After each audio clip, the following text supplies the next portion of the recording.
Imagine if this pandemic happened in the 90s. It would have been a disaster, right? Because no one could work from home. Dial-up had barely started. Well, if the only people working from home were crystal meth dealers. But now people just have weird bullshit jobs. Like they'll have like a podcast about pastrami that they live off the Patreon for. People are like, oh, the pandemic, it's been locked down. I'll just go back to, designing dildos for a website. They're like, oh, yeah, yeah, luckily I'm a podcaster at night, and then during the day I design menus from home for an artisanal bakery. All bullshit. Like in the 90s, none of that shit existed. It's like I'm just designing a logo for a new startup that you'll be wearing on your backpack, because you look out and it's just people delivering stuff like on bikes. No one predicted that, did they, in the apocalyptic movies? It's not what like movies are made of. Like you watch Contagion, the virus, like people convulse like and pass out and knock their head and start like their heart explodes or whatever.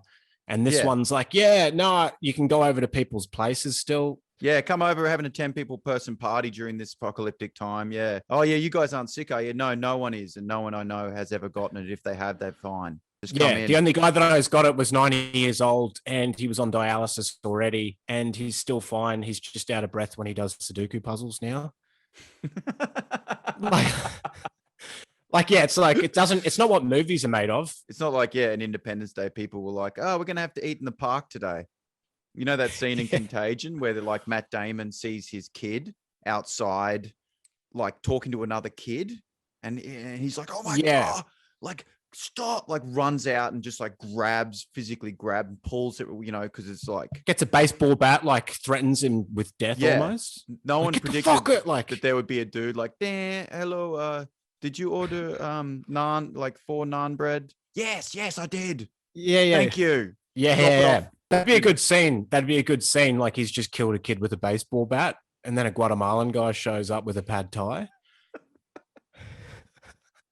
Yeah. Do you know what I mean? He's clubbed his head and going, I told you not to fucking talk to her. She's gonna die. And then it goes like beep, like no contact delivery. Like, here's your order. And you're like, it's missing the dal.